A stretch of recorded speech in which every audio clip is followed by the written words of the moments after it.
hal yang disampaikan oleh Nabi belum terjadi, tapi pasti akan terjadi. Apa itu? Peperangan yang akan terjadi antara kaum muslimin dengan orang-orang Yahudi. Selagi masih ada pecah-pecah macam ini, belum lagi. Walaupun ini bukan nak menunjukkan masih lama lagi, Allahu a'lam. Kita tak boleh menentukan. Itu pasti akan terjadi peperangan itu. Ya, itu akan terjadi satu hari nanti. Lateng ada, nuklir dah tak berfungsi lagi dah. Itulah pokok yang banyak ditanam sekarang di kawasannya orang-orang Yahudi. Mereka dah prepare untuk bersembunyi sebelum perang.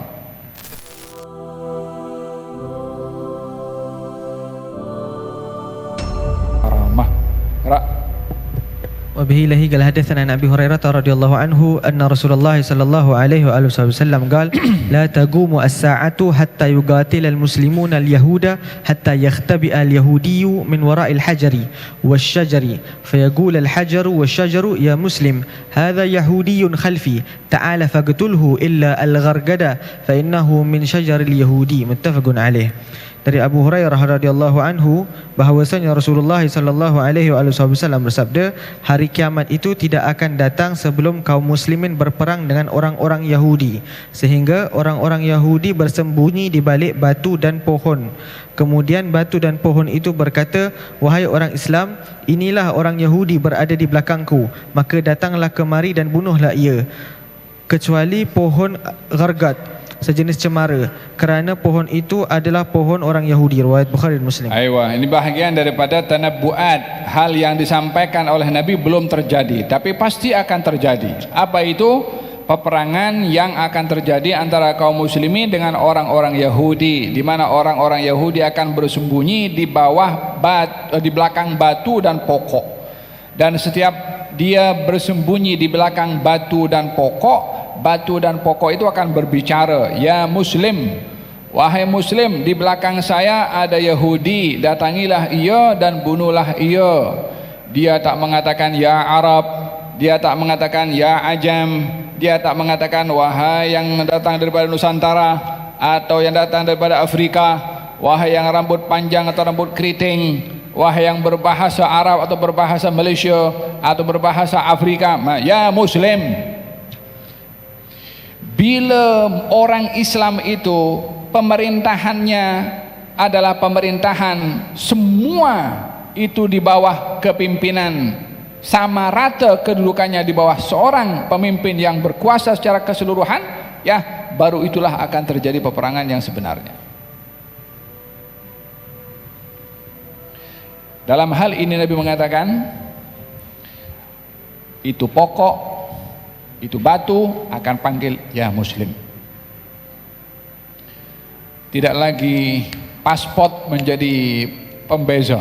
Sekarang kita pun dengan paspor sebagai paspor orang Islam, nak masuk negara Islam pun juga tak boleh. Kan sama-sama muslim. Macam mana nak berperang kalau orang Islam pun tak boleh? Kalau khusus orang-orang tertentu akan disebutkan, ya wahai yang paspornya paspor ini, ya muslim. Selagi masih ada pecah-pecah macam ini, belum lagi. Walaupun ini bukan nak menunjukkan masih lama lagi, Allahu a'lam.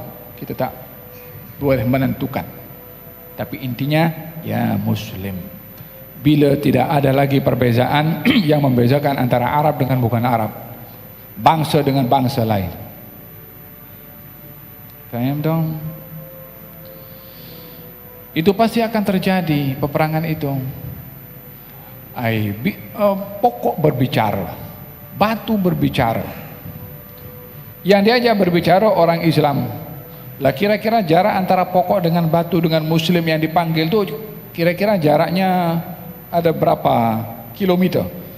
Sekarang perang yang ada ini kan jauh. Sekarang sekarang lagi dahsyat. Yang berperang pun duduk dekat bilik situ, nyata remote saja, drone bagi tahu. Oh, orang kat situ tuh. Tapi satu hari nanti tak ada lah drone wala satelit, ya muslim, wahai muslim, berhadapan direct, one by one.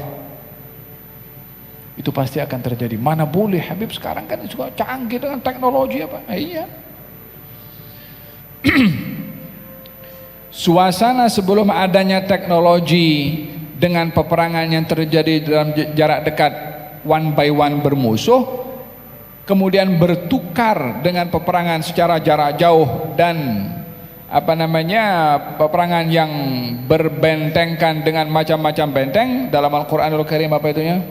La yuqatilunakum jami'an illa fi quram muhassanatin aw min wara'i judur ba'suhum bainahum syadid tahsabuhum jami'an wa qulubuhum syatta. La yuqatilunakum jami'an illa fi quram muhassanah. Mereka tidak memerangi kepada kamu melainkan berbentengkan dengan benteng yang kuat untuk berhadapan one by one.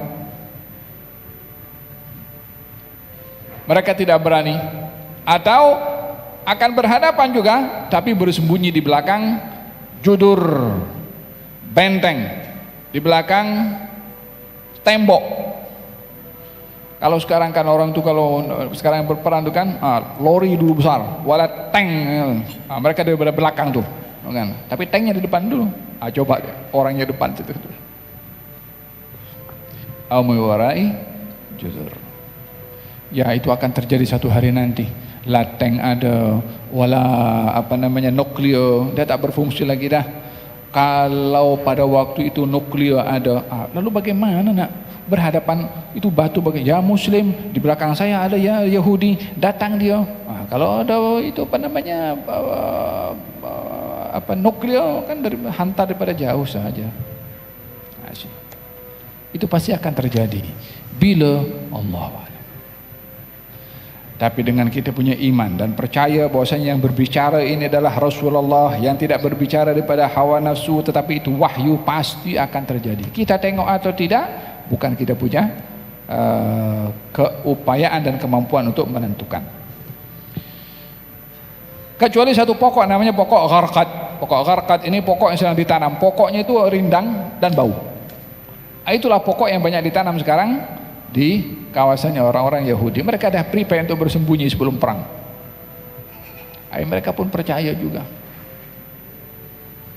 Hanya orang Islam kadang-kadang mana mungkin, mana mungkin. Semoga Allah SWT lindungi kita dan umat Islam, termasuk saudara-saudara kita di Palestina, diberikan oleh Allah kekuatan, ketabahan, kesabaran dan juga kemenangan. Ya khairan nasirin, amin. Allah gerak bil barakah.